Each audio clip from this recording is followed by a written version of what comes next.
Mrs. Davenport's Ghost. Written by Frederick P. Schrader. Narrated by Torvey Brown. Dear readers, do you agree with Hamlet? Do you believe that there is more between heaven and earth than we dream of in our philosophy? Does it seem possible to you that Eliphaz Levi conjured up the shade of Apollonius of Tyana, the prophet of the Magi, in a London hotel, and that the great sage, William Crookes, drank his tea at breakfast several days a week, for months in succession, in the society of the materialized spirit of a young lady, attired in white linen, with a feather turban on her head? Do not laugh. Panic would seize you in the presence even of a turbaned spirit, and the grotesque spectacle would but intensify your terror. As for me, I did not laugh last night on reading an account in a New York newspaper of a criminal trial that will probably terminate in the death penalty of the accused. It is a sad case. I shudder as I transcribe the records of the trial from the testimony of the hotel waiter, who heard the conversation of the two confederates through a keyhole, and of 40 thoroughly credible witnesses, who testified to the same facts. What would be my feelings if I had seen the beautiful victim with the gaping wound in her breast, into which she dipped her finger to mark the brow of her murderer? About 3 o'clock on the afternoon of February 3rd, Professor Davenport and Miss Ida Sauchat, a very pale and delicate young girl, who had submitted to the tests of Professor Davenport for a number of years, were finishing their dinner in their room in the second story of a New York hotel. Professor Benjamin Davenport was a celebrity, but it was said that he owed his fame to somewhat questionable means. The leading spiritualists did not repose the confidence in him that manifestly marked their regard for William Crookes or Daniel Douglas Home. Greedy and unscrupulous mediums, the author of Spiritualism in America thinks, are to blame for the most bitter attacks to which our cause has been exposed. When the materializations do not take place as quickly as circumstances require, they resort to trickery and fraud to extricate themselves from a dilemma. Professor Benjamin Davenport belonged to these versatile mediums. Aside from this, queer stories were afloat about him. He was secretly accused of highway robbery in South America, cheating at cards in the gambling houses of San Francisco, and the over-hasty use of firearms toward persons who had never offended him. It was said almost openly that the professor's wife had died from abuse and grief at his infidelity. But in spite of these annoying rumors, Mr. Davenport, by virtue of his skill as a fraud and fakir, continued to exercise a great deal of influence upon certain plain and simple-minded folks, whom it was impossible to convince that they had not touched the materialized spirits of their brothers, mothers, or sisters through the agency of his wonderful power. His professional success received material accession from his swarthy, Mephisto-like countenance, his deep, fiery eyes, his large curved nose, the cynical expression of his mouth, and the lofty, almost prophetic tone of his words. When the waiter had made his last visit, he did not go far. The following conversation took place in the room. "There is to be a séance this evening at the residence of Mrs. Harding," began the medium. "Quite a number of influential people will be there, and 2 or 3 millionaires. Conceal under your skirt the blonde woman's wig, and the white material in which the spirits usually make their appearance." "Very well," replied Ida Sauchat, in a resigned tone. The waiter heard her pace the room. After a pause, she asked, "Whose spirit are you going to control this evening, Benjamin?"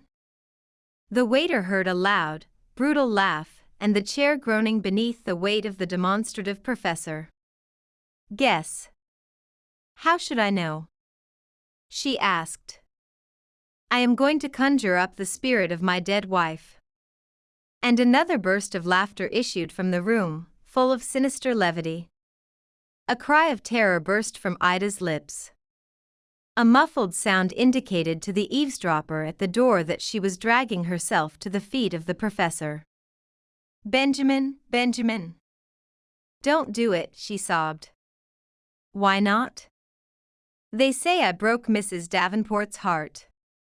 The story is damaging my reputation, but it will be forgotten if her spirit should address me in terms of endearment from the other shore in the presence of numerous witnesses. For you will speak to me tenderly, will you not, Ida?" "No, no. You shall not do it, you shall not think of it. Listen to me, for God's sake. During the 4 years that I have been with you I have obeyed you faithfully and suffered patiently.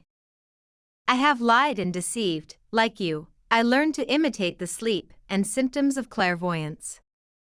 Tell me, did I ever refuse to serve you, or utter a word of complaint, even when my shoulders bent with the weight of my burden, when you pierced the flesh of my arms with knitting needles? Worse than all this, I imitated distant voices behind curtains, and made mothers and wives believe that their sons and husbands had come from a better world to communicate with them. How often have I performed the most dangerous feats in parlors with the lamps turned low? Clothed in a shroud or white muslin, I essayed to represent supernatural forms, whom tear-dimmed eyes recognized as those of departed dear ones. You do not know what I suffered at this unhallowed work. You scoff at the mysteries of eternity. I suffer the torments of an impending retribution. My God! If sometime the dead whom I counterfeit should rise up before me with uplifted arms and dreadful imprecations. This constant terror has injured my heart, it will kill me. I am consumed by fever. Look how emaciated, how worn out and downcast I am. But I am under your control. Do as you like with me, I am in your power, and I want it to be so. Have I ever complained? But do not force me to do this thing, Benjamin. Have pity on me for what I have done for you in the past, for what I am suffering. Do not attempt this mummery, do not compel me to play the role of your dead wife, who was so tender and beautiful. Oh, what put that thought into your mind? Spare me, Benjamin, I implore you. The professor did not laugh again. Amid the confusion of upturned articles of furniture, the eavesdropper distinguished the sound of a skull striking the floor. He concluded that Professor Davenport had knocked Miss Ida down with a blow of his fist, or had kicked her as she approached him. But the waiter did not enter the room, as no one rang for him. That evening 40 persons were assembled in Mrs. Joanne Harding's parlor, staring at the curtain where a spirit form was in process of materializing. One dark lantern in a corner of the room contributed the light that emphasized the darkness rather than relieved it. The room was pervaded by profound silence, save the quickened, suppressed breathing of the spectators. The fire in the grate cast mysterious rays of light, resembling fugitive spirits, upon the objects around, almost indistinguishable in the semi-gloom. Professor Davenport was at his best this evening. The spirit world obeyed him without hesitation, like their lawful master. He was the mighty prince of souls. Hands that had no arms were seen picking flowers from the vases. The touch of an invisible spirit conjured sweet melodies from the keys of the piano. The furniture responded by intelligent rappings to the most unanticipated questions. The professor himself elevated his form in symbolical distortions from the floor to an altitude of 3 feet, indicated by Mrs. Harding, and remained suspended in the air for a quarter of an hour, holding live coals in his hands. But the most interesting, as well as the most conclusive, test was to be the materialization of the spirit of Mrs. Arabella Davenport, which the professor had promised at the beginning of the séance. "The hour has come," exclaimed the medium. And while the hearts of all throbbed with anxious suspense, and their eyes distended with painful expectancy of the promised materialization, Benjamin Davenport stood before the curtain. In the twilight the tall man with the disheveled hair and demon look was really terrible and handsome. "Appear, Arabella," he exclaimed in a commanding voice, with gestures of the Nazarene at the sepulchre of Lazarus. "All are waiting." Suddenly a cry burst from behind the curtain, a piercing, shuddering, horrible shriek, the shriek of an expiring soul. The spectators trembled. Mrs. Harding almost fainted. The medium himself appeared surprised. But Benjamin recovered his composure on seeing the curtain move and admit the spirit. The apparition was that of a young woman with long blonde tresses. She was beautiful and pale, clad in some light, whitish material. Her breast was bare, and on the left side appeared a bleeding wound, in which trembled a knife. The spectators arose and retreated, pushing their chairs to the wall. Those who chanced to look at the medium noticed that a deathly pallor had overspread his face, and that he was cowering and trembling. But the young woman, Mrs. Arabella, the real one, whom he so well remembered, she had come in response to his summons, and advanced in a direct line toward Benjamin, who in terror covered his eyes to shut out the ghastly sight, and with a cry fled behind the furniture. But she dipped the finger of her thin hand into the blood from her wound and traced it across the brow of the unconscious medium, the while repeating, in a slow, monotonous tone that sounded like the echo of a wail, again and again, "You are my murderer. You are my murderer."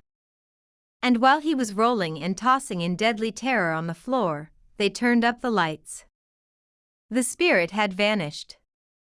But in the communicating room, behind the curtain, they found the body of poor Miss Ida Souchot with horribly distorted features. A physician who was present pronounced it heart-stroke. And that is the reason that Professor Benjamin Davenport appeared alone in a New York courtroom to answer to the charge of having murdered his wife 4 years ago in San Francisco. The end.